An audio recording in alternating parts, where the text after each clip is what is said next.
now the gentleman from South Carolina, Mr. Frey. Thank you, Mr. Chairman. Thank you for holding this hearing. Appreciate your leadership and bringing attention to this to the panel. Thank you for being here. Ms. Rockwell, thank you. It's incredibly brave for you to address this committee, to share that story. When I was in the South Carolina General Assembly, I chaired the House Opioid Abuse Prevention Study Committee.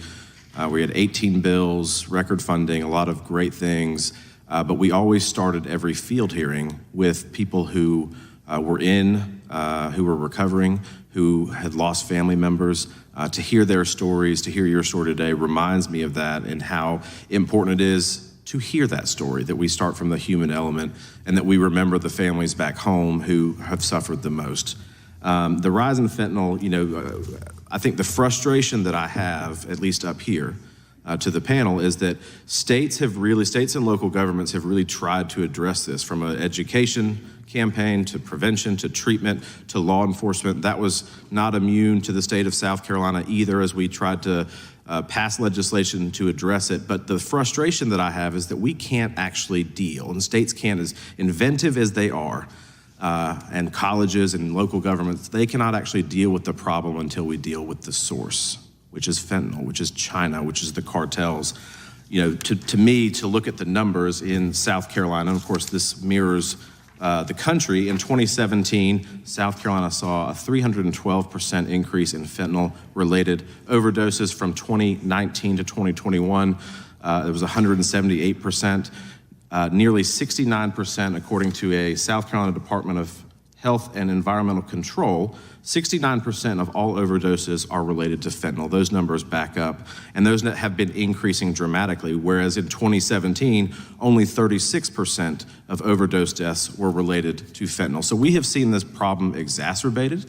We just visited Yuma, Arizona for a field hearing where we talked to hospital systems and ranchers and residents, and they're seeing it in their communities. And of course, as we know, every state, every local government, every community is a border town at this point, given the amount of fentanyl overdoses that are taking place. Mr. Chairman, at this point, I'd like to seek unanimous consent to put the South Carolina Department of Health and Environmental Control overdose report into the record. Without objection. Thank you, Mr. Chairman. I think from the perspective of the DEA, Mr. Maltz, what are some of the firsthand experiences that you've seen or heard of your agents, of the agents of the DEA dealing with drug smugglers? What are some of the experiences that they have had in the field? Well, they're very frustrated for the lack of the support. Like I said, the Department of Justice put in added requirements to put people in jail that are killing our kids. But the real frustration that I've seen is kind of highlighted in the recent trial in New York and the conviction of Genaro Garcia Luna. He was the FBI equivalent in Mexico. The corruption is so systemic in Mexico that the cartels run the country. And now with the migrant smuggling, it's just overwhelming the resources on the border and throughout America. And so the reality is if you have a water leak in your house, the plumber comes, he shuts the main valve down. We have a fentanyl disaster in America, flooding the streets. We got to shut down the valve in Mexico. How do we do it? The best and brightest patriots in America, like some congressmen have already said, and offer support to the Mexican government to use technology to destroy these chemical production labs. Then we will see a disruption in the supply to this country.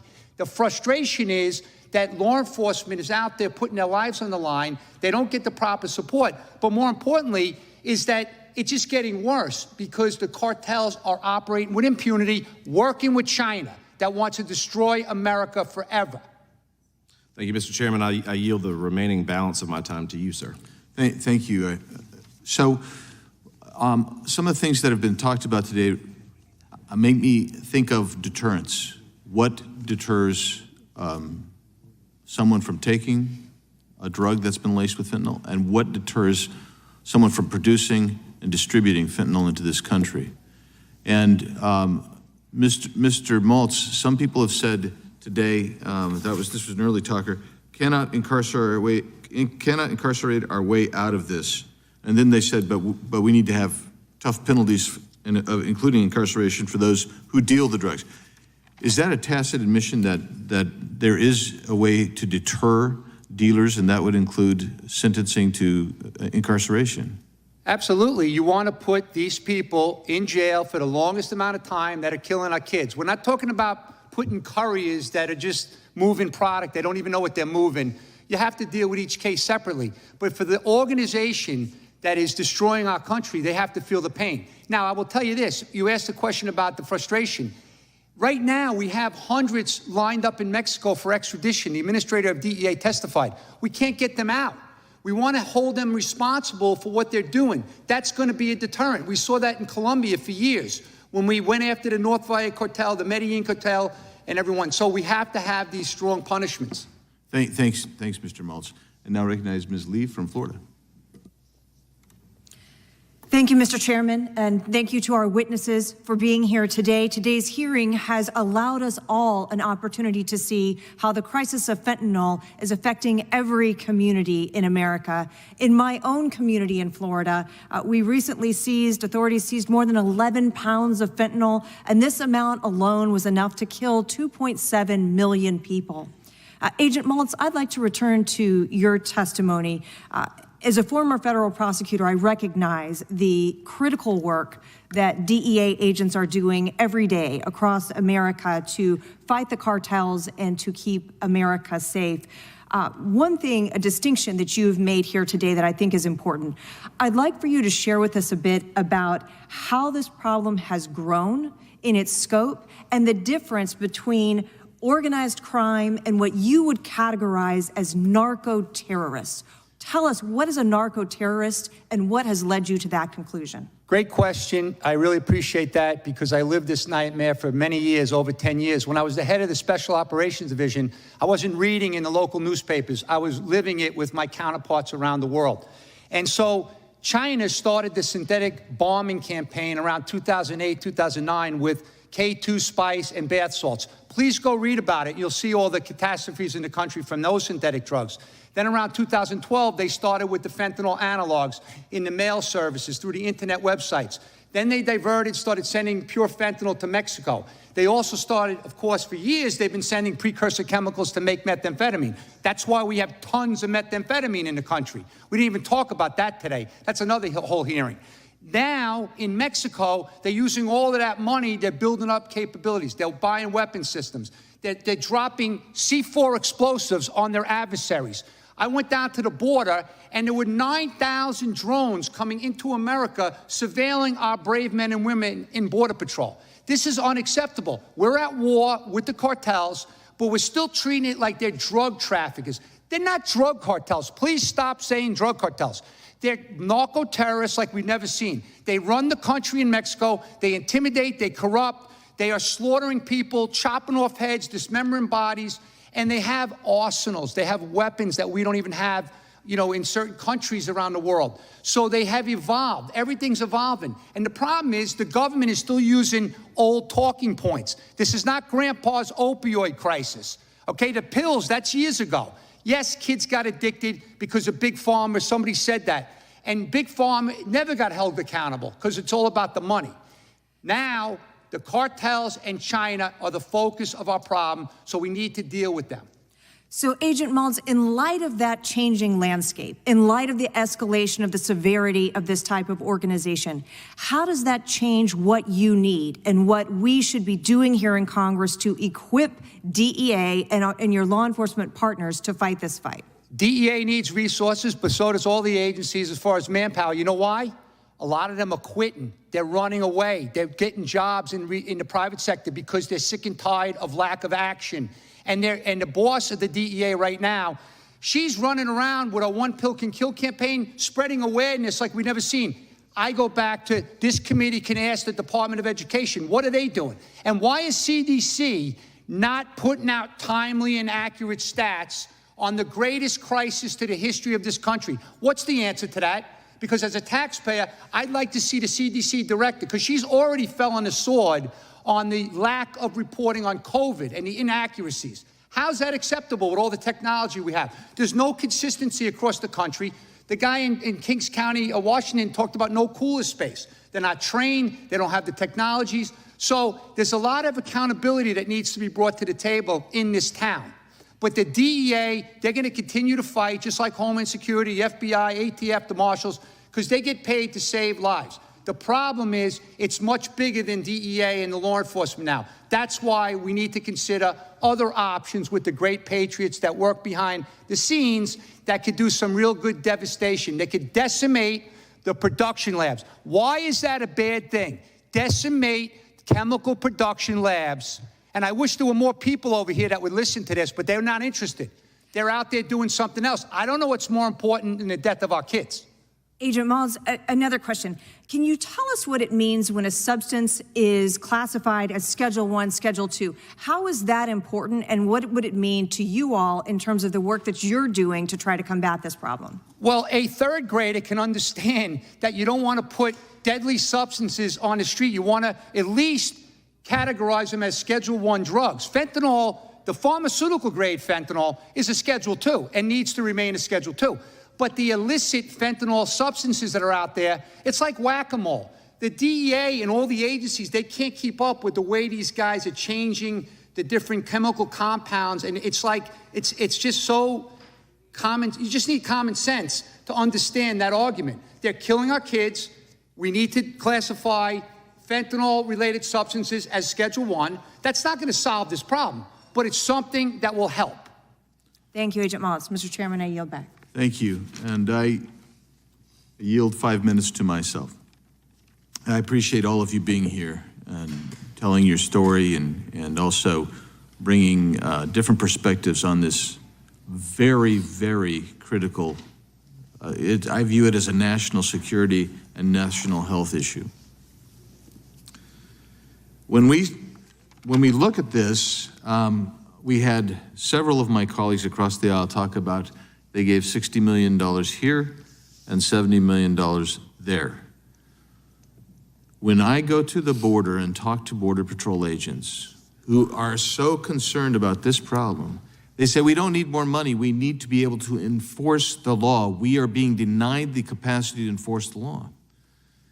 And that includes and is because they're being overrun. So we will go, there are whole shifts where the entire CBP agency that's supposed to be watching our border are actually working as processors at a detention facility where they won't be detained.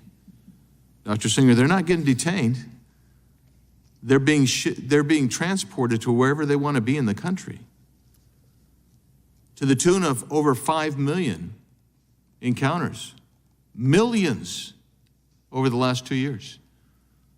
And then you have over a million, about 1.2 million known gotaways between the ports of entry. And anybody who watches will tell you it's at least 1-to-1 on the unknown gotaways. And when we showed you the video earlier today, these are young men and women dressed in camo. They don't want to be caught. They're transporting this drug across the border. And it comes up, I can tell you where it comes up from the Tohono O'odham, across the Tohono O'odham Reservation, goes out to I-8. There's loadout places there. And then from your crows fly about 30 miles from south of Phoenix. From there, it's going throughout the country.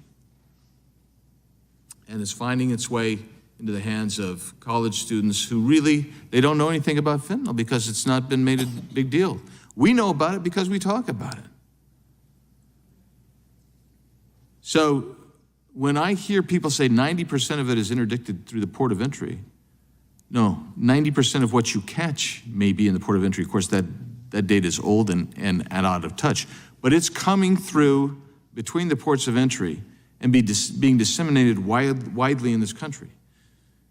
Now, we have very little deterrence because I'm going to tell you that if these people are caught, they're caught in the Tucson sector, and they have a backpack of fentanyl, all they have to do is take that backpack off and walk a step away, and the deputy attorney general there, the U.S. attorney there, is not going to prosecute that case. There is no deterrence whatsoever. Why are they not going to? They're going to say we need, for For instance, if it's marijuana, they say we have to have 400 pounds of marijuana on the person. Well, nobody can carry 400 pounds of marijuana. Same thing goes with fentanyl.